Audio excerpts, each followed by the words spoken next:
पहले तो एक दफा आप इसकी आवाज चेक करें, माशाल्लाह से देखें। क्रिस्पी क्रंची पकोड़े किस तरह से हमने तैयार किए हैं, कौन से इंग्रेडिएंट्स इसमें शामिल किए हैं। पकोड़े तो आपने बहुत खाए होंगे, पालक के पकोड़े, आलू के पकोड़े, प्याज के पकोड़े बहुत खाए होंगे। आज बनाए थोड़े डिफरेंट। आज बनाएंगे मैकरोनी के पकोड़े। बहुत ही लजीज बन के तैयार होते हैं ना, जो भी खाएगा ना वो इस पकोड़ों का दीवाना हो जाएगा, जितने मजेदार बन के ये तैयार होते हैं। बिस्मिल्लाहिर्रहमानिर्रहीम, अस्सलाम वालेकुम। कैसे हैं मेरे प्यारे प्यारे व्यूअर्स? उम्मीद करती हूँ सब खैरियत से होंगे, खुशहाल होंगे, जहाँ भी रहें खुश रहें, आबाद रहें। आज मकरोनी लेके इसको हमने बॉईल कर लिया था 50% तक, 80% तक या 90% तक हमने इसको बॉईल नहीं करना, सिर्फ हमने 50% तक इसको बॉईल करना है। जब ये अच्छे से बॉईल हो, जैसे स्ट्रेनर में निकाल के इसको शामिल करेंगे एक बड़े से बोल में, इस तरह शामिल करके इसमें शामिल करेंगे। साथ में इसमें शामिल करेंगे एक कटी हुई 3 से 4 सब्ज मिर्चें हैं। अगर आप चाहें तो चॉप करके भी शामिल कर सकते हैं। अगर आप बच्चों के लिए बना रहे हैं तो सब्ज मिर्च आप स्किप भी कर सकते हैं। ये 2 बड़ी साइज की प्याज लेके हमने इसको स्लाइसिस में कटिंग कर लिया, ये इसमें शामिल कर देंगे। एक मुट्ठी के बराबर सब्ज धनिया कटिंग किया हुआ इसमें शामिल कर देंगे। ये 4 टेबलस्पून के बराबर मैंने इसमें बेसन ऐड किया है। जो चावल वाला चम्मच होता है ना खाने वाला, वो 4 चम्मच मैंने इसमें छान के साफ करके शामिल कर दिया है। इसको क्रिस्पी और करारा बनाने के लिए 2 टेबलस्पून के बराबर इसमें कॉर्नफ्लोर ऐड करेंगे। ये 1 और ये 2 टेबलस्पून भर के इसमें शामिल कर देंगे इस तरह से। अब चलते हैं स्पाइसेस की तरफ। रोजमर्रा की रूटीन में शामिल किए जाने वाले स्पाइसेस इसमें ऐड करेंगे, जिसमें 1 टीस्पून के बराबर 1 टीस्पून मैंने इसमें कुटी हुई लाल मिर्च शामिल की है।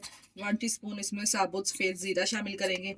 1 टीस्पून इसमें दरदरा सूखा धनिया शामिल करेंगे, अगर आप चाहे तो साबुत भी डाल सकते हैं। 1 टीस्पून कश्मीरी लाल मिर्च शामिल करेंगे कलर कॉम्बिनेशन के लिए। हाफ टी स्पून के बराबर इसमें हल्दी पाउडर शामिल करेंगे। इसके टेस्ट को दुबाला और ज़बरदस्त बनाने के लिए 1 टीस्पून के बराबर इसमें मैं चिकन पाउडर ऐड कर रही हूँ। अगर आपके पास नहीं है तो आप स्किप भी कर सकते हैं। दाल करारा बनाने के लिए मैं इसमें शामिल करूंगी 1 टीस्पून के बराबर चाट मसाला। सारा कुछ इसके बीच हमने सूट साट के कर लेना है इसको मिक्स इस तरह से। सबसे पहले जो ड्राई इंग्रेडिएंट्स है इसको हम मिक्स करेंगे। जितनी हमें ज़रूरत महसूस होगी इस हिसाब से हम इसके अंदर पानी लगाएंगे। मिक्स करके हाथ की मदद से देखेंगे कितना पानी इसके अंदर लगेगा। ये देखें इस तरह से, ज़्यादा पानी नहीं लगेगा। देखें सिर्फ हमने थोड़ा सा पानी का इस्तेमाल किया है यहाँ पे। बैटर इस तरह का होना चाहिए। कितना अच्छे से हमने इसको मिक्स कर लिया है। सिर्फ आधा कप के करीब इसमें पानी गया है, ज़्यादा पानी का इस्तेमाल हमने यहाँ पे नहीं करना। गर्म कर लिया है हमने। इस तरह से पकोड़े डालते जाएंगे, एक एक करके तमाम पकोड़े इसी तरह से डालते जाएंगे। 1 से 1.5 मिनट के बाद इसकी साइड चेंज कर देंगे।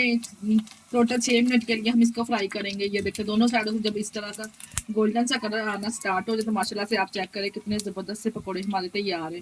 प्यारी सी प्लेट में इसको करेंगे डिश आउट। पहले तो एक दफ़ा माशाल्लाह से आप इसकी आवाज़ चेक करें। ये लीजिए मज़ेदार से मकरोनी के पकोड़े तैयार है। माशाल्लाह से आप चेक करें कितने ज़बरदस्त बनके ये तैयार हुए हैं। अंदर से भी इसकी लुक आप चेक कर सकते हैं माशाल्लाह से। केचप के साथ गर्मा गर्म सर्व करेंगे। शाम की टी चाय के साथ अचानक से मेहमान आ जाए तो आप इसको बना के सर्व कर सकते हैं। बहुत ही आसान सी रेसिपी मैंने आप लोगों के साथ शेयर की। इसी स्टेज पे अगर तो आपको हमारी वीडियो पसंद आई तो हमारी वीडियो को लाइक और चैनल को सब्सक्राइब लाजमी कर दिया करें, और एक प्यारा सा कमेंट भी कर दिया करें। हमें बहुत ही खुशी होती है जब मैं आपके इस प्यारे प्यारे से कमेंट पढ़ती हूँ। इसके साथ ही हमें दीजिए इजाजत। अपना बहुत सारा ख्याल रखिएगा और हमें दुआओं में याद रखिएगा। ओके, अल्लाह हाफिज़।